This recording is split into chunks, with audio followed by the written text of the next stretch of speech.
Okay. Maybe we'll take a picture. 6 p.m. Okay. In 5 minutes.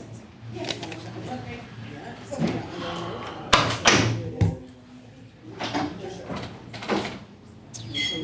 I was nervous at the site, routed it to this. And it took me up to 12 minutes.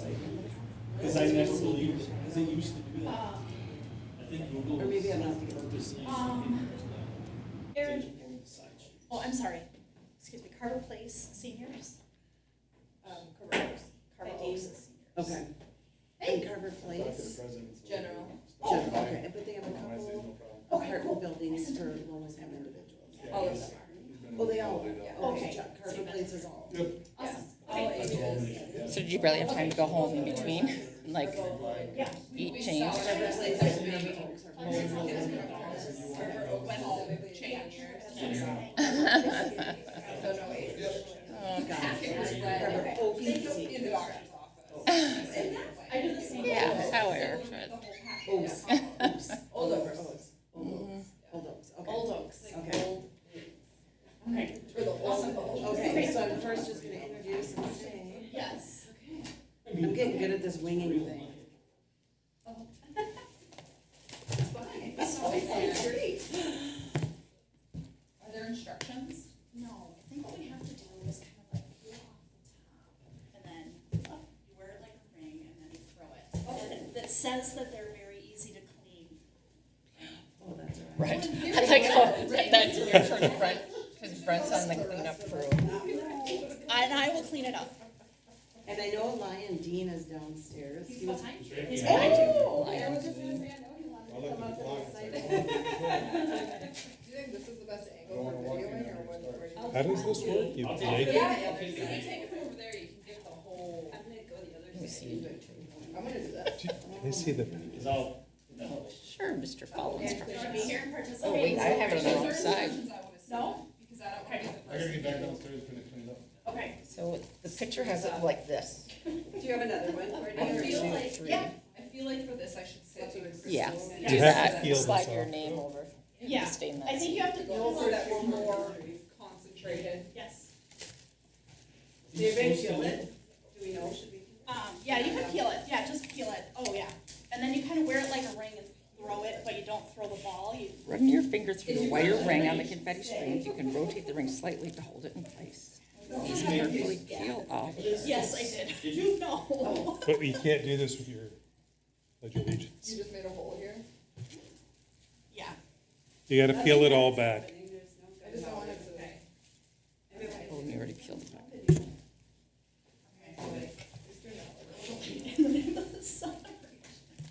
Did you give one to Dean? No. He said no. I tried. just waiting, I can get back downstairs and finish cleaning it up. I'm just They're already waiting for cleaned this. up. I just came up. Yeah, you stay a while. Sorry, guys. I couldn't help clean up. I had to wait, and they were I taking told so myself- long upstairs. This could drag on, who knows how long. And then I'm just Get gonna that second motion. Okay. No, No, wrong side. You've heard it. Peel from this side. I've heard it all. Yeah. So tall about them, I think I'm good. but you can't have it in your hand when you do the finish. No, I think what's. Okay. Okay. All right.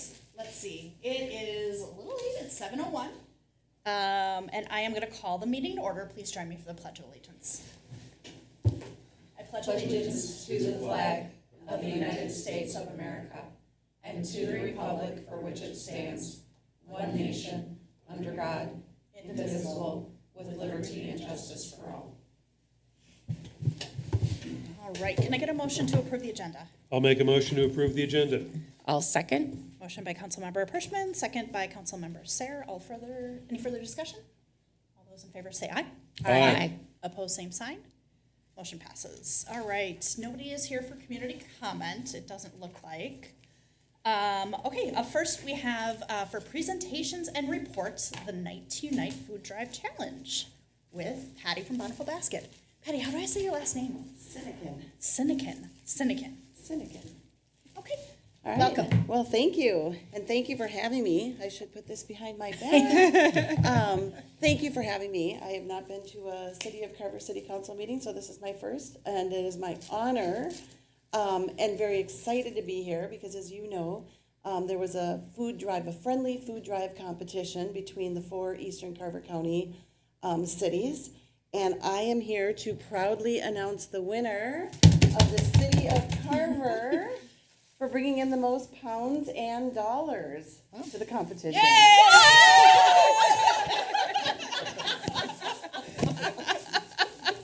Totally worth it. Just reel it back in. Yay! All right. Okay. How do we do? All right. Thank you so much for playing along with us. In addition to wanting to have that moment, because we've shared a lot of this on social media, so I wanted to be able to do that on social media. I have asked Patti to tell us a little bit more about Bountiful Basket, because you guys have heard from me, like I was there at 2 p.m, crazy busy, couldn't believe like what a need this is serving in our community. So if you want to sit down, you can. Make yourself at home. Okay. Well, yes, truly thank you for having me. I was winging the other part. This one, hopefully, I'm a little bit more prepared for. And we really, really, and truly appreciate your support. As Mayor Courtney just said, you're right. And it doesn't matter if it's 2 o'clock in the afternoon. It doesn't matter when we open our doors at 9. It doesn't matter if we're closing. There is not a time of the day where we are not busy. I just recently went to a summit from Second Harvest, and they did a recent survey, and the results are from the survey, 1 out of 5 families right now in our state are self-declaring that they are food insecure, meaning that they don't have enough food to fully support their family. And throughout the state as well, last year, 9 million visits were made to food shelves. The year before, it was, It was 7.5, and the year before it was 5. So there is just exponential growth for all of us who are providing services to individuals in need. And we truly couldn't do it without your support. So a couple years ago, we, in order to meet this need, we've been building a lot of capacity, and we've done some restructuring. We created a new mission statement. Our new mission is nourishing neighbors, inspiring hope, and supporting families on the road to self-sufficiency. So it is about food, but it's also about providing hope. And as we continue to grow, it's also about supporting the person as a whole. Last year, we actually hired somebody for the first time, a community resource navigator. And this position specifically is for individuals for Carver County who, if they're coming in to receive food, most likely there's other needs in their family. So she can sit down with them and say, what else and how else can we support you? There's a lot of services provided within Carver County, and she can help direct people to those services and get them other support that they need. So that's been exciting and helpful for our families. We also became what they call a super shelf. Hopefully, I don't know if anybody besides Courtney has visited the food shelf, but when you walk in, not only is it busy, but hopefully we've created the most inviting, welcoming, dignified experience that somebody can have as they walk in. There's a program called Super Shelf that was put together by this University of Minnesota Extension Services, Health Partners, and some other food shelves, really research-based to determine what is the most dignified, welcoming experience, down to literally the colors on the walls. There's pictures of produce all over. It's all about providing and making the healthy choice the easy choice. So when you walk in, the first thing that you see is the fresh produce. Then you go around to the cut fruits and vegetables and the dairy and the meats until you go around then to the canned fruits and vegetables, proteins, and end with the snacks and the breads and those type of things. So we're not taking choice away. We're just making the healthy choice the easy choice. Also providing household items, cleaning supplies, personal hygiene items, baby supplies, diapers, things like that. Our service area, which is why I'm here today, we were founded in Chaska 16 years ago, however, to serve the Eastern Carver County area. So we were really founded on serving Chaska, Chanhassen, Victoria, and Carver.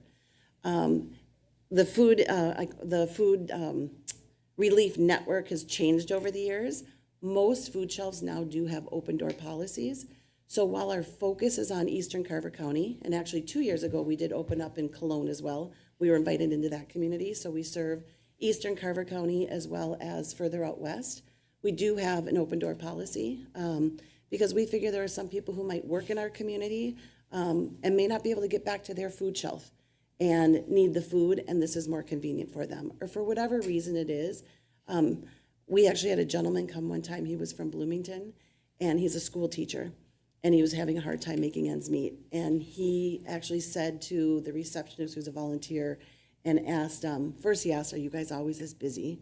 And she said yes, and he goes, well, in a, I don't know, sad way or difficult way that actually made him feel better because he knew he wasn't alone. But he also didn't want to go to his local food shelf because he was afraid that a student or a parent might see him. So it's really reciprocal in all the food shelves kind of, opening up doors to everybody. Last year, we served 9,615 services, and that was up from 5,604 the year before, which is a 226% growth. So we've added capacity, we've added, when I first started 3 years ago, we had 70 volunteers. We now have 150 or 160 volunteers.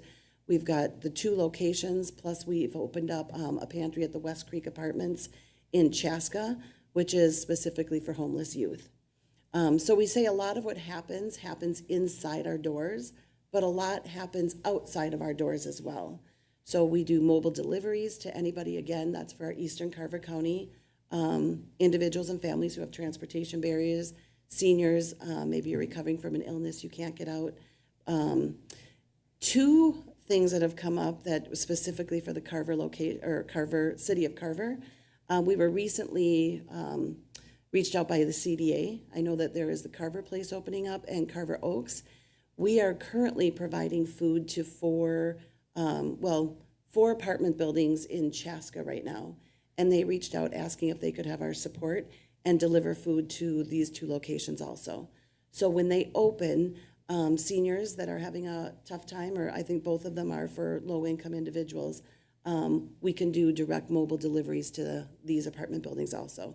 So we really are here, for the support of this community as well as the greater community. The last thing, real quick, is food rescue.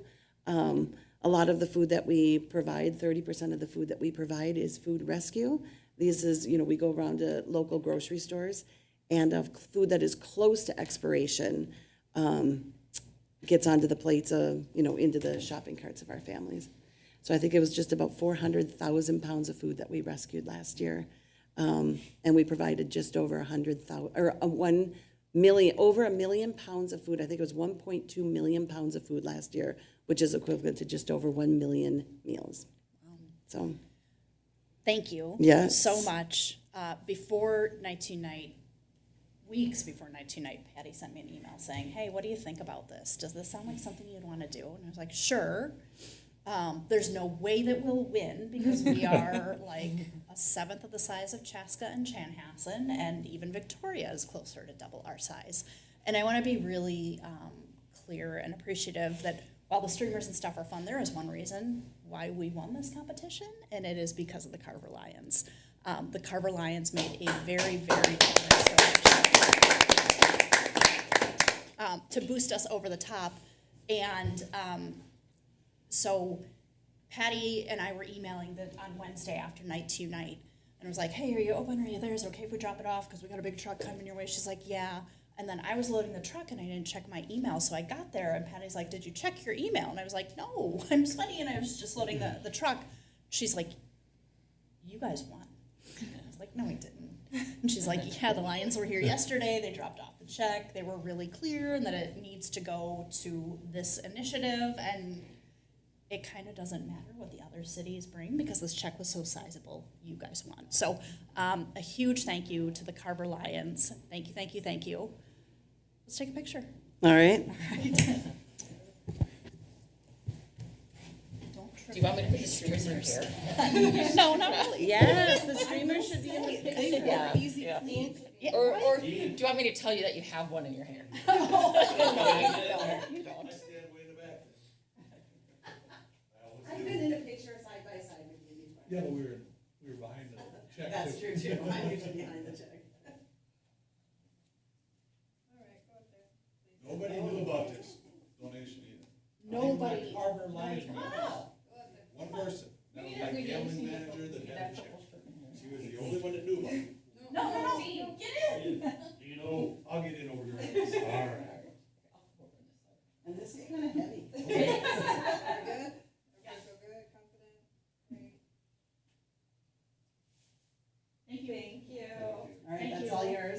Thank you. Yes, yeah, if you guys didn't see, Carver is etched in here forever. Oh, look at that. That's the first one. And it's heavy. It's real heavy. So, Thank you very much. for coming up. I really appreciate it. I know you're busy. So I did hear about this. Minnesota Public Radio did a story on this August 8th. So if anybody wants to listen to this, yes, and it specifically covered what a super shelf was, and it interviewed people that have had access to super shelves and just the return of a dignified experience and how helpful and impactful it has been to them. So if there's anybody curious what that really means or what it means to people, it's an August 8th podcast on Minnesota Public Radio. August 8th. Wow, very.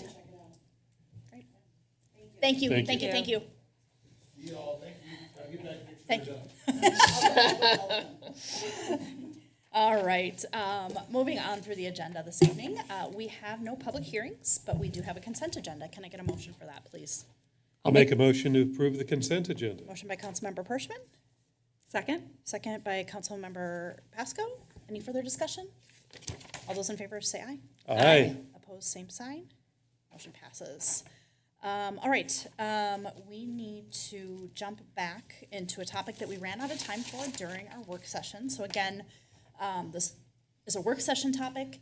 It is a building block for our 2026 and beyond budget, but this is going to be a conversation that's a little bit more casual. It's that kitchen table conversation. And we are going to discuss the draft 10-year vehicle and equipment plan update with Mr. Simmons and Ms. Smith. Thank you, Mayor and Council. Yeah, just kind of where we left off. We're kind of talking about parks, and now we're gonna switch over to vehicle and equipment replacement. I guess one of the big themes for me in parks, streets, equipment is we have to replace everything. So we're only going to get a finite number of years out of a piece of equipment or a road. So we might as well start planning for that replacement. So it makes it easier on everybody. There's no big surprises that come up, and the big goal is to do everything in cash with no more equipment certificates, so we're not paying debt on vehicles and equipment. So kind of the plan summary highlights is that we introduced the rating system and kind of rated all our vehicles and equipment, gave everything a service life. So plow trucks, 20 years, pickup truck, 12 years, and kind of rated things based on condition, what that piece of equipment does, and we can get into that a little more detail in a minute. But 17 of the 43 pieces of equipment are exceeding the useful life expectations. Now, some of those pieces of equipment will naturally exceed that useful life just based on what it does. Maybe it only does one thing, but it does it really well. But that service life, just keeps getting extended because it's either costs too much to replace or it's not worth it to replace. Things like trailers will often exceed that because they don't see use every day. Or it might get reassigned to something else. A pickup truck might get reassigned to be the garbage hauler, so we can get more out of it. In the future, we're just going to keep trying to get better at tracking our maintenance costs on each piece of equipment, so we have a better understanding of how much each piece of equipment is costing us. Is it costing us more than it's actually worth? That might move it up in a replacement faster. Then we're going to look at leasing and rental options. Maybe this makes sense for lawnmowers that we're turning and burning, or planning vehicles, or supervisor vehicles, or whatever the case may be. So out of that ranking, the top 5 or bottom 5, however you want to look at it, one was the hot patch trailer. That's actually up for replacement in 26. We had a Cat 936 loader. That's from 1989. So big dollar replacement on that. Have that at 2034. We have a mini excavator that's also quite old. The garbage hauler right now, 2005 Chevy. And then there's a Kubota mower. That's also in pretty rough shape. So our future plan goals is don't fall behind. Every year we aren't doing things, replacing these assets. They get older, they see more miles, they see more work. A lot of our equipment is doing tough work, so the miles don't really add up, but the miles that they're driving are tough. Think of plow trucks or skid steers or lawnmowers, stuff like that. They have a hard life. So we just want to better plan, build out our long-range asset management system, give everything a date so we can get this in a plan. Better planning is going to lead to purchases in cash, and maintenance is a big thing too. Stay on top of our maintenance of our assets, so when it's time to sell those assets, we can get more dollars for them than other communities can. So that's a big goal. Here's the equipment plan funding. So we can zoom in here so everyone can see. In 2026, proposed capital levy of $150,000, and then bumping that up to about $350 in 2030, and then it kind of levels off. So we're trying to keep this in dealing with cash as much as possible. We kind of dip below zero in 2029, but our plan right now doesn't include what the resale value would be on some of these, so hopefully we can make up that difference. Moving back to the rating system, this is what the rating system was. I messed it up now. I worked so hard on this little chart. Kind of looks like a bingo card. It does. But just giving things points based on age, type of service, work orders, the condition, how efficient, is there new fuel saving options, is there backup cameras, things like that make it safer to be around and use.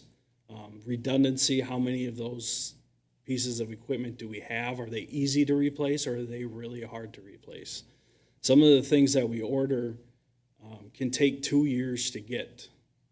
I think the city purchased a plow truck maybe a year and a half ago. We still don't have it yet. So things take a long time to get, and they cost a lot of money. So we need to really plan ahead.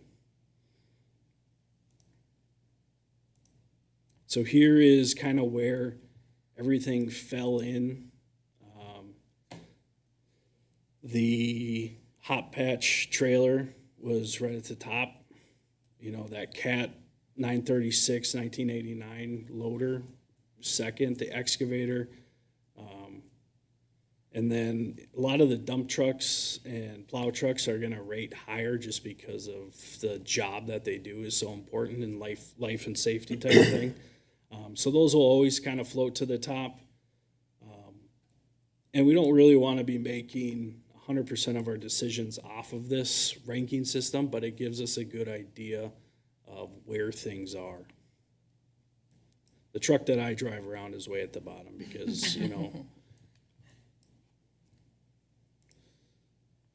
So here is kind of the current fleet. I kind of broke the equipment down into buckets. This makes it a lot easier for me to digest. It's like getting 43 new kids. It's tough to keep track of everybody's names.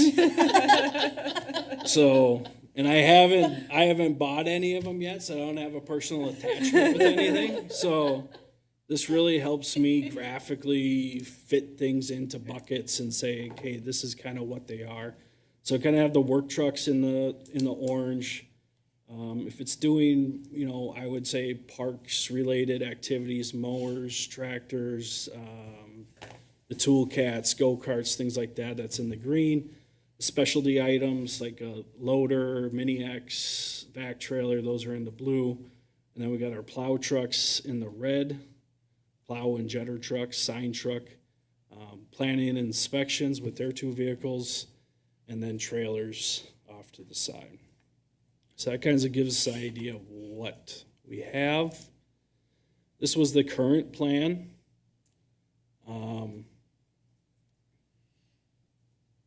We can just fast forward to probably the next slide because that's probably the topic of discussion. So this is the proposed plan. And this is an effort to try to keep up with the aging equipment that we have, sprinkling in some newer pieces of equipment.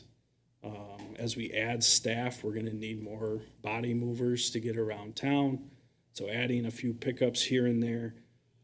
2031, kind of looking at, will we need another plow route with the expansion of the community? So just starting to plan for that. That can be, backed off, moved forward, however we need to see it. Tractors, mowers, just kind of everything. So you'll see Toro grandstands. Those are the mowers that the part-timers use around the parks all summer. You'll see those in 2027 and then again for replacement in 2035. So as we kind of get used to some of these plans, we'll start to see things repeat themselves as their useful life is less than our planning spectrum. Can I ask you a quick question? Yes. That loader, the 1989 loader, Yes. as I recall, a couple of years ago, we were ready to take that up behind the shed and put it down, and it's held together with baling wire. Yes. It's really going to last to 2034? Maybe. It's a good question. If you knew exactly when it was going to break down and not work anymore, it'd be awesome. But, I'm not a loader whisperer. one of the things that's challenging for me right now is I haven't seen our plow operations. So a lot of communities will be using loaders for cul-de-sac snow removal, and the plow trucks are doing the roads, and they're focusing on that. So I'm interested to dive in with Paul and get an understanding of how we're gonna be attacking stuff this winter. So that might change a lot of things, really. I mean, it might change, instead of buying 1 tons, you're buying, 2,500s. We're buying smaller pickups that aren't gonna be doing snow removal, and we can start to shift things around, so. So I guess the real question there, though, is I really was under the impression we kept it because it kind of worked. It didn't make sense to put it away, but if we lose it, is it a critical enough piece of our equipment portfolio that we would have to find an immediate replacement? I would say probably not, Okay. but as we maybe transition to how we're moving snow around, maybe. That's probably a discussion for a different day of how long it takes us to plow snow. What are the goals? Should the guys be spending 10 hours or should we be trying to get done in 7? Right. But, equipment has a big part of how we attack things. And Carver has significant challenges for snow removal that a lot of communities do not with topography. I was just gonna ask if you could expand on that. There are some nasty. Is it the number of hills? There's a lot of nasty hills in this community. That a lot of It was towns, like cul-de-sacs. there's a lot of small- towns that don't have to deal with that, and it makes things quicker. From my understanding, before it snows, there's a big effort to get the brine down on the steep slopes. A lot of cities aren't doing that when they don't have to. The specific truck type that can handle those types of hills, that plays into all of this. So making those decisions and seeing how we're going to attack things, and it's an effort. So we can move into year by year. 2026 is pretty steady from last year, what was proposed. Increase on the 3,500 work truck from 75,000 to 95,000 or 90,000. And these are the pictures of what they're replacing. So that garbage hauler, the bed's ripped off of it to fit the hauler on. I think we have an equivalent that can replace it. now, and then the hot box that they use to patch the streets is a necessity for us to keep up to date with that one. 2027 had a brush chipper on it, and we're just kind of shifting gears a little bit, going to some truck replacements. Big thing would be the grandstand mower replacements, and that's going to be looking at, I think a few years ago they were leased. Does it make more sense for us to own? We can start to run the numbers on things like that as we move forward. 2028, we had on there the planning inspections Jeep was in the current plan. And we've kind of updated that through discussions. That'll be another item that we could be looking at leasing. Aaron Smith really would like the planning inspections to have an EV as they're doing their inspections, so that's kind of, I won't speak for her. She's probably staring at me. So would Nick and Brian. I'm not making this choice right now. Nick drives the FEV right now and really speaks highly of it. So looking to get our fleet to be a similar vehicle. Right now we have the Jeep and the FEV, so moving towards just the FEV option. Based on the type of miles they do and the amount that they're in the car, there are several weeks where Nick doesn't have to fill up with gas. The FEV typically can run 30 miles on battery alone. So if they have an inspection day just in Carver, he typically is just running on the battery portion of the FEV, which is something that's unique to our department, and I think something that we can continue to support.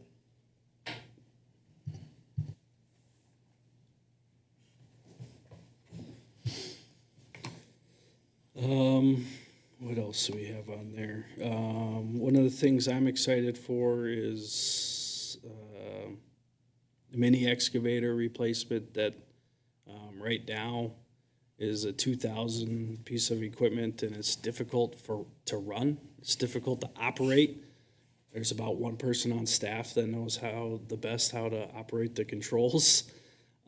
So updating that kind of increases our range of use, and we're able to get after like backyard drainage issues that we don't have to contract out. We can start doing those things in-house.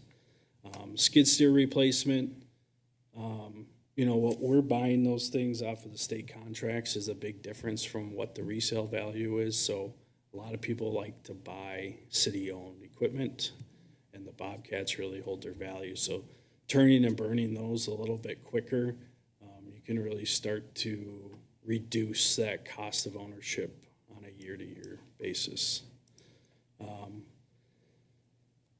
I don't know, any other questions? Once we start getting out too far, it's really hard to tell, but just main story is trying to stick to those replacement years.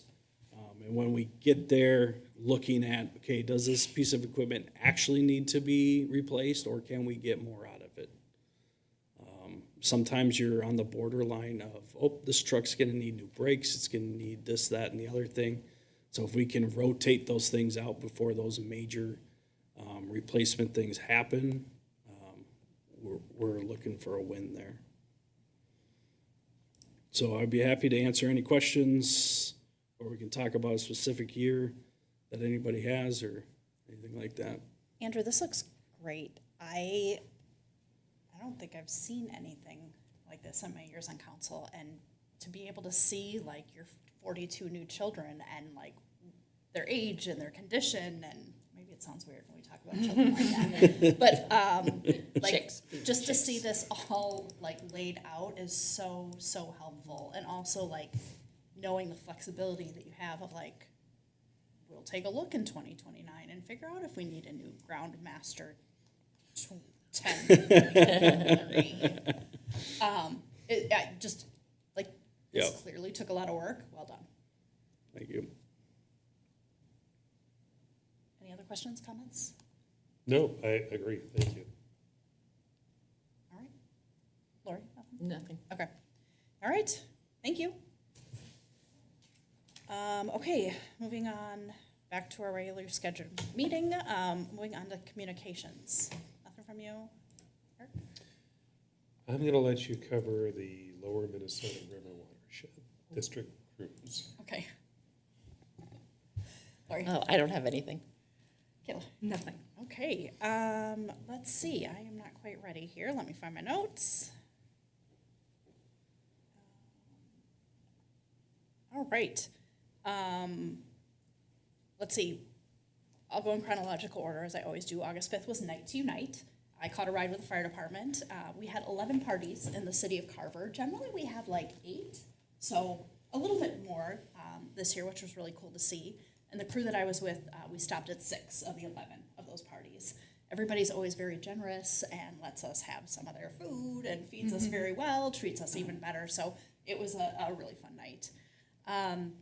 Last week on August 12th, Councilmember Sarah and I, along with Andrew, toured the Shakopee, Mdewakanton, and Sioux communities compost facility, which was really, really cool. So they have the new facility that is just west of 41 once you cross the river down in Scott County. And they are essentially, and I don't know if you remember the specifics, but they are essentially turning material into compost in what used to take them something like 70 days in like 7 to 10 days now. But a really, really cool facility. So I missed that original grand opening because it was the League of Minnesota Cities conference. But they were very, very accommodating and scheduled a makeup date for us. So I thought it was cool. I don't know if you have anything to add on that. It was really neat. It was cool, and also just they modernized the way they can use air to speed up that process.